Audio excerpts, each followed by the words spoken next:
Neil here, and a warm welcome to another Aussie online entrepreneur FBA Amazon interview, where I interview successful Amazon sellers who are in the Aussie online entrepreneurs. And today I've got a great interview that I've done with Mick Kelly, who's up in Brizzy.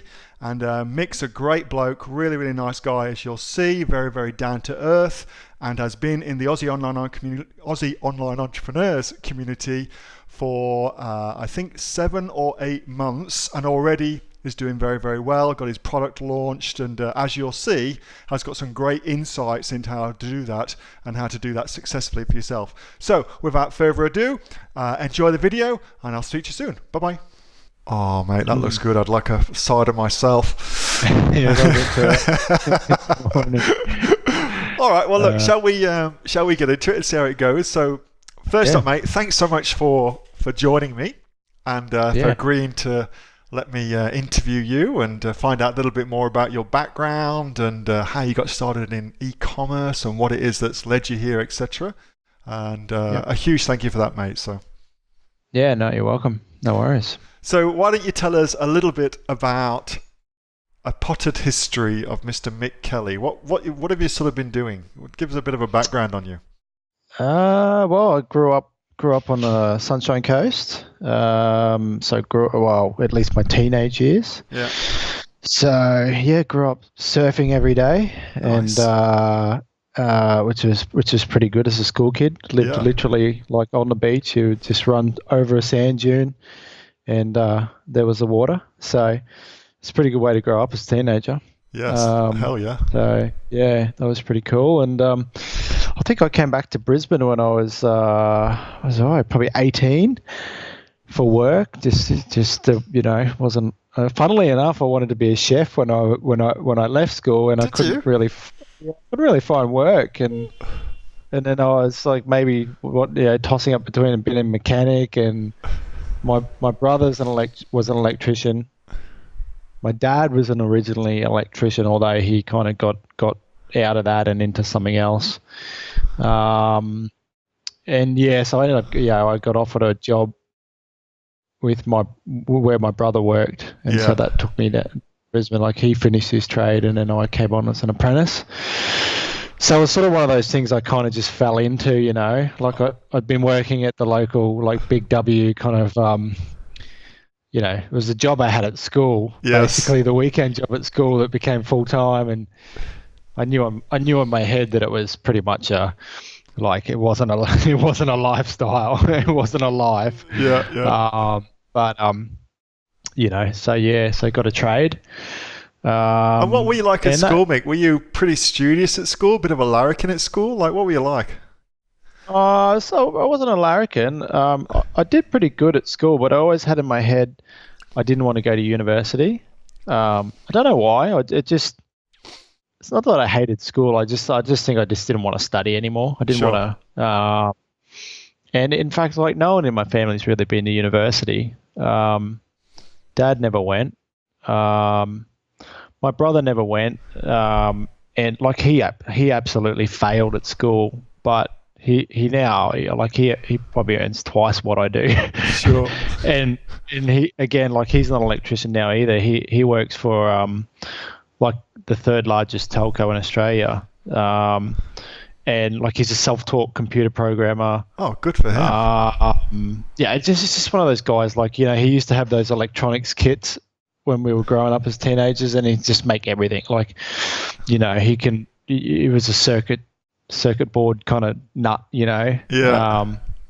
So I just never wanted to go to uni. Didn't really interest me. Is that because you were kind of just keen to get out there and make money, or was it just not even? Yeah, I think it was partly that I wanted to earn money, and I think I just didn't want to study anymore. Sure. At that time, it didn't interest me. I look back and wonder, maybe I should have gone, but things have turned out all right. And I mean, over the years, I did my electrical trade with one company, and my boss there was a real asshole. Bosses tend to be. Yeah, no, yeah. Well, this one, like he was a really good electrician, but just a, a horrible man. Yeah. So I finished my trade and left there, and then yeah, I got a job with a really good guy, and I think I stayed there for about 7 years, and he actually wanted me to kind of become a part of his business and eventually like take it over with his son. And it wasn't going to, like, he just wanted to cut me in basically. And we were sort of into that process, but I just couldn't work with his son. His son just kind of wasn't. And funny enough, his son was kind of like my friend. He was a good guy, but he was just someone I knew I couldn't, like, his heart wasn't in it. And inside yourself, don't you? yeah. Yeah. So, That gut instinct. There's a lot to be said for that. Yeah, exactly. So, so that sort of led me to kind of go and look for, I guess, getting off the tools. Was that a conscious decision that you wanted to get off the tools? Yeah. I mean, I'd always sort of thought, like I didn't want to be slugging it out forever. Yeah. So that was about I think I left there about 2009 or 10. And got my kind of first gig as a project manager. Bluffed my way through the resume. Fluffed up resume that said I could do everything. And I mean, I knew I had the skills. I hadn't really done it in a formal way. sense. Yeah. Yeah. So so I kind of cut my teeth doing like shop fit outs. Little store. Shop fit outs in shopping centers. Yeah. So they're kind of like pretty small projects, really quick projects that they, build a shop. So, so I worked, did that for about a year with the company. Again, the boss I had there he was kind of like, I think he was like had a mild thing of like Asperger's. Yeah. Which is, that kind of really black and white. They really have, there's nothing wrong. He was a great guy, but he could only ever see things in like black or white. Like it was either like you made money or you didn't. Yeah. Or you, and you'd be like, well, this happened because of that, but you didn't make money, or you didn't hit your KPI, or you didn't, you couldn't kind of like have a conversation with him about it. Like, so it was really difficult. It was difficult for me. So that was one job that I actually literally just quit, where I didn't have a job to go to. Yeah. Had a couple of those myself. Yeah, that's kind of liberating. Yeah. I think I did that with my apprenticeship. No, I didn't. No, I did have a job. I had a job then. But no, I quit that job without having a job to go to. I just came home and said I quit. Told Jane, then I quit. She went, what?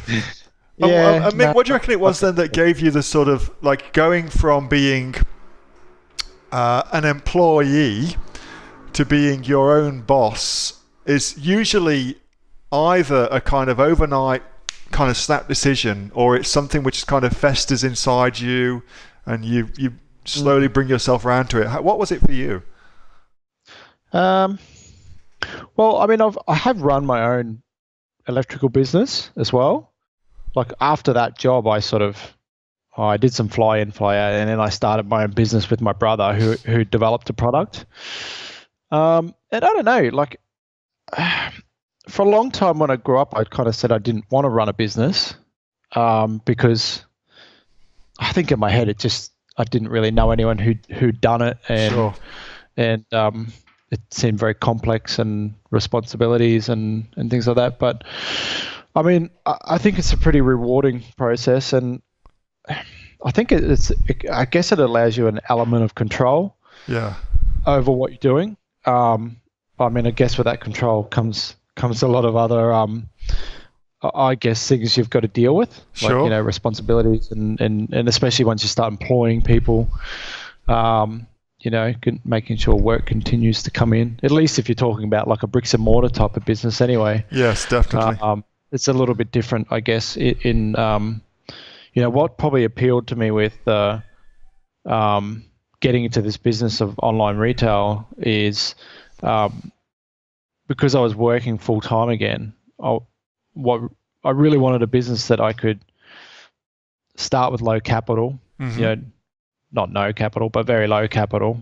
And I guess it was a business that you could kind of scale once you figured it out. And also just being able to do it when there's not a lot of businesses that I could see where I could do it and kind of keep my own job going, you know, like so you can do it when it suits you more or less, you know, like whereas a lot of things you might have to do during normal business hours, you know, depending what they were. So that were kind of the main things, I guess, the low capital to start, and really just sort of being able to mesh it into my own kind of, you know, commitments of work and family and look, really the other big thing was that the time when I started doing this in, I think, January this year, I kind of had a job that was, I got into like managing really big projects, which was something I'd never done, which is really cool because it was a whole new, kind of took what I was doing to a new level. But the company that I was working for was very much a like take kind of company. Sure. And I could kind of see it was not going to be a long term, not beneficial for me at least. So I had that motivation to kind of like find something to give me a bit of drive to to point my energy somewhere else to do something for myself. So that was a big.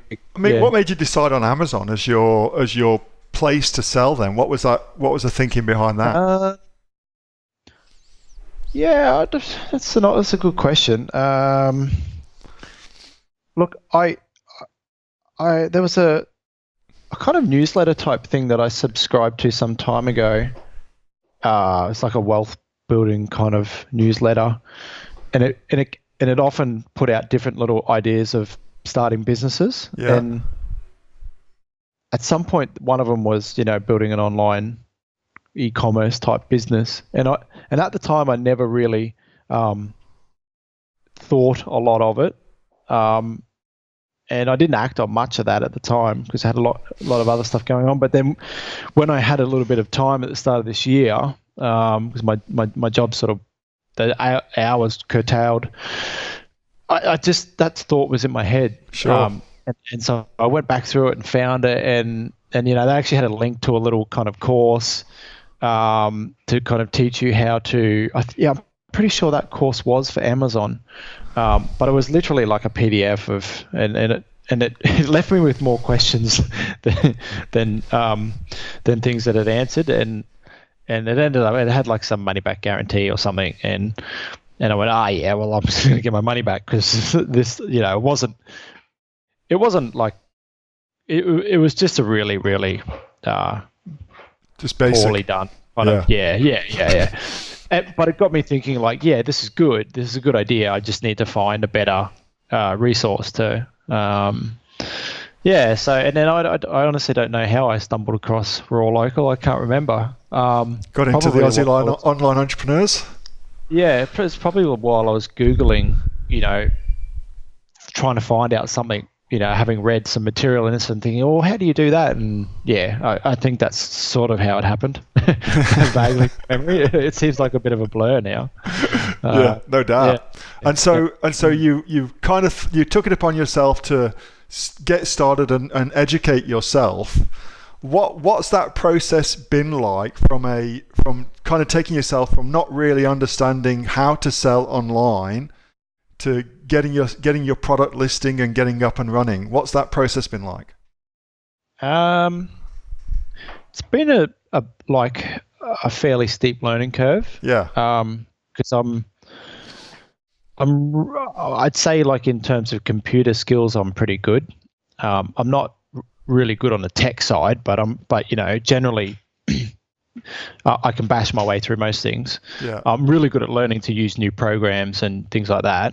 But when it comes to, like, you know, techie stuff, so it's not like you're coding your own websites or anything like that.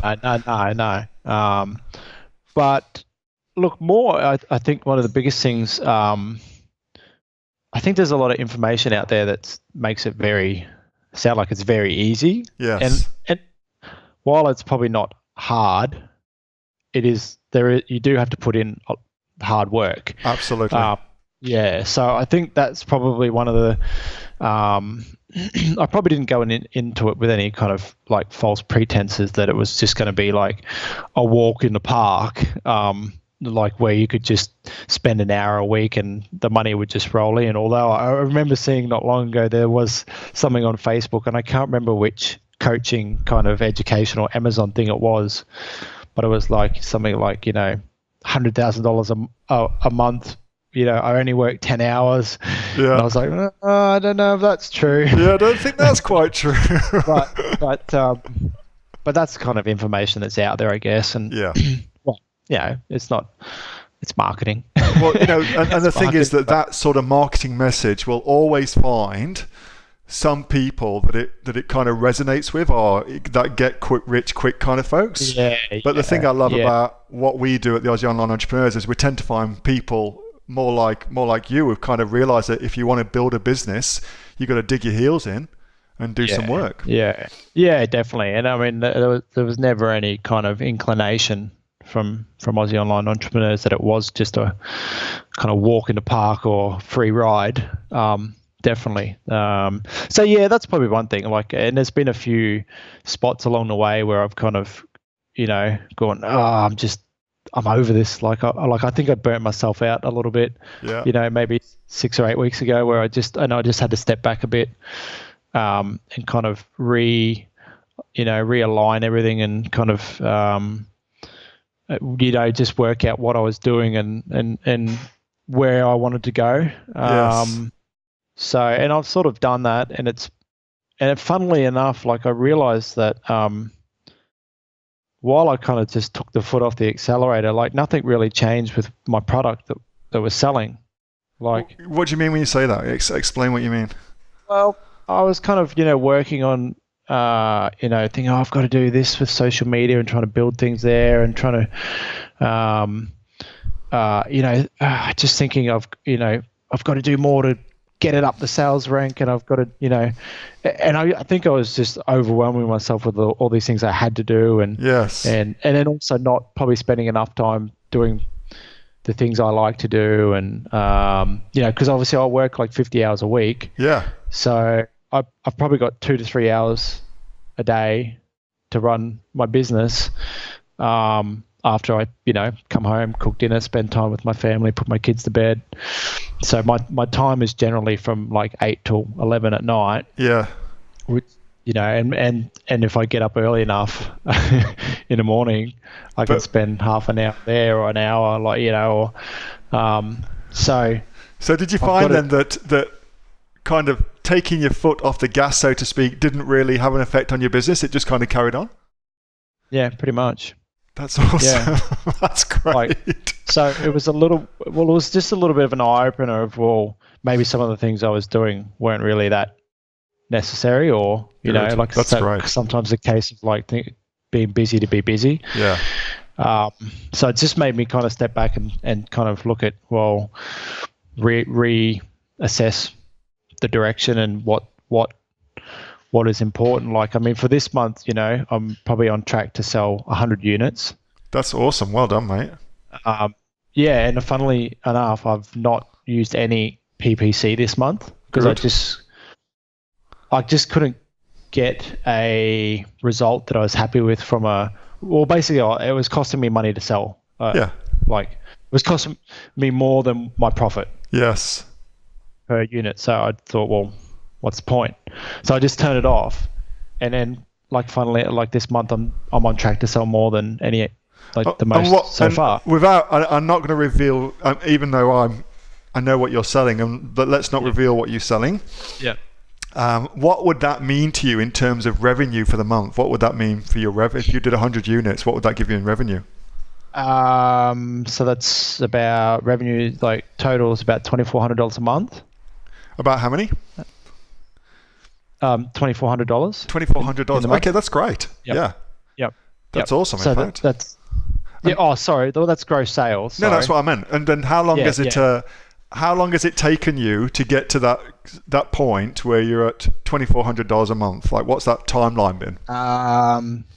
So from launching my product would be in June when it first listed, and then kind of really probably from July where I had all my reviews in, and then started really kind of optimizing the listing, title, images, just fiddling around with keywords, things like that.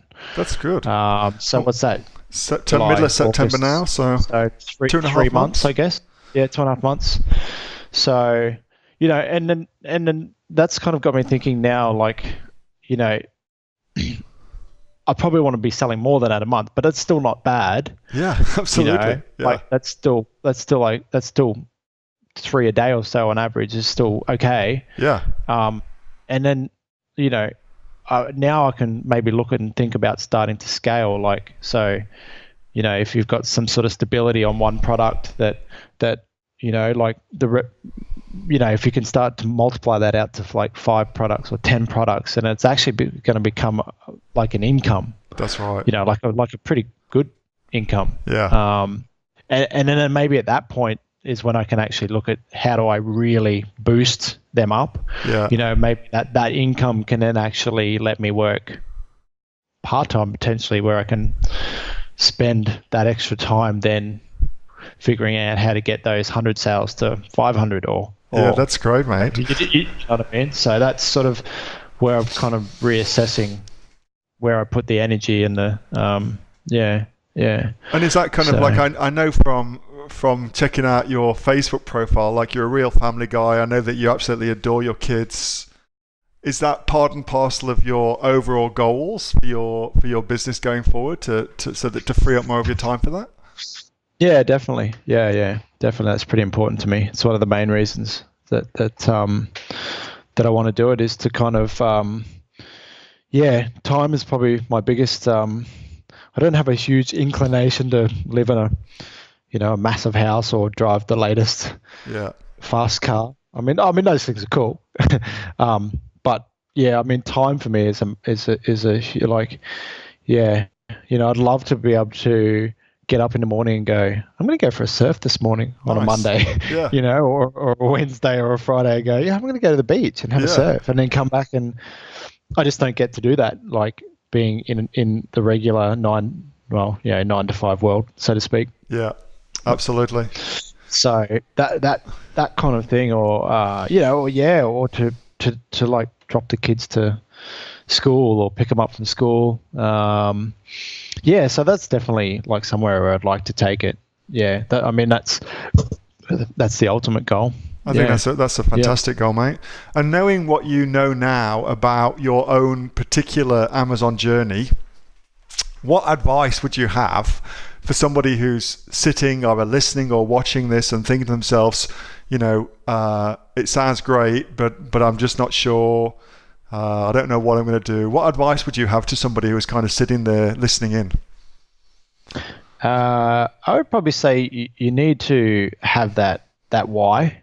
So you need to have that motivation behind you to give you that drive, because, and we've talked about this before, I think there's times where it's hard and it's a grind and you kind of just go, I've had enough. And having that drive, having that end goal, whether it's, to quit your job or to have enough extra money to take the family on a holiday, or, whatever it is, pay off your debts. Having that drive there is really important. And I think really just the biggest thing I've found that really helped me get my product from, I guess, that first point where I had an idea of a product to get it to listing, is to just break it down into little chunks. Nice. So, to avoid the overwhelm, because there is a lot of information. Not just from AOE, but, like as soon as you join one of these things and you're looking at Alibaba and you're looking at Amazon, and like your Facebook feed just fills up with crap every day. Yes. And you click on something and it's like the new latest bit of software that you need to to run your Amazon business, and there's just so many things that get you distracted. Yeah. And I think once or twice I've even emailed you and went, hey Neil, like, check out this thing, like, should I be using this? And I think you emailed me back and said, shiny object, mate. Pretty shiny object or something like that, and it was true. Like there's a lot of so I just found to break down everything into small chunks. Like I think I literally went through every module part by part, and I didn't go to the next part until I finished the last part. That's good advice. Or maybe I watched the whole module once to get an overall view, and then I went back and watched the mod part 1 again, and then I did that, and then I went to 2 and I part 2 and then did that, and that way there's less distraction. I know that. Yeah, I think that's probably one of the biggest keys for me that got things done without kind of like procrastinating about or getting confused about should I be doing this now or that now, or that for me was the way I kind of got things done really quickly. Absolutely, that's great, mate. And as far as Amazon goes, what do you think is some of the or like an interesting opportunity that Amazon currently has at the minute? Where are you kind of putting your focus on Amazon? So look, next I'm probably going to start thinking about what products I can launch next. But the obvious one for me is probably because I started in .com. So I want to, I guess, roll out my product in the .com.au. Yes. Which is obviously like the first step to scaling, the easiest step, I guess, in my mind to scaling. And I've put a little bit of thought and research into scaling out into the Canadian market. Nice. Because it's kind of pretty close to the States. So that's, another idea. And I mean, I guess, and I'm just kind of, as my train of thought is, if I have something that's working in the States, in theory, I think it should, at least from a listing perspective, you probably got to do your product research and make sure that product's going to sell there. But if it is, then it's almost like a clone the listing over there, I think, like, and then maybe just some optimization. But it seems like it should be a pretty simple process to kind of scale, to at least get it up and running and scaling out. It's not going to be as much work as the initial launch of a product. So no, I like that. Yeah, so you're kind of your strategy is, and it's a great strategy. Your strategy is to, once you've got something working, then copy and paste it into other marketplaces. That's a great idea. And I think, like, for me, I've taken a little bit of time with this first product to kind of get it to a point where I think it's working well. Mick, let me tell you that 2.5 months to get to the point where you're making $2,400 a month is not a bit of time. That's really good going, mate. You've done really well. Yeah, thank you. So, no, I mean, it's good. I'm sort of reasonably happy with it now, to a point where I think, okay, I can start to think about now, what can I add, what can I do next that's going to complement that, and then sort of ideally incorporate a lot of that stuff that we're learning in the advanced course and the advanced mastermind that you have, where if you've got more than one product, you can really start to supercharge things. So that's sort of the other side of things that I'm starting to think about. So Mick, that's very exciting. Sounds like exciting times for you, mate. Yeah, it's good. It's a busy 2 or 3 hours a day that I have, but I'll make the most of it. That's good, mate. Well, look, mate, I want to say a huge thank you for joining me today and for taking up your time to talk a little bit about your business and to help people who are thinking about starting their businesses, giving them some great advice and some great tips on that. Huge thank you for that, and thanks for being a part of this, and thanks for being a part of the Aussie Online Entrepreneurs, mate. We really appreciate it. Yeah, thanks, Neil. It's been great, and it's been an awesome learning curve, and it's a very supportive community too, which is what's the other great thing about it. So everyone's kind of there for a common cause, which is really great. Yeah, we're all there to set ourselves free. Yeah, exactly. Yeah. Yeah. Mate, thanks so much. Appreciate that. Yeah, great. Have a good night. Thanks, mate. Or day.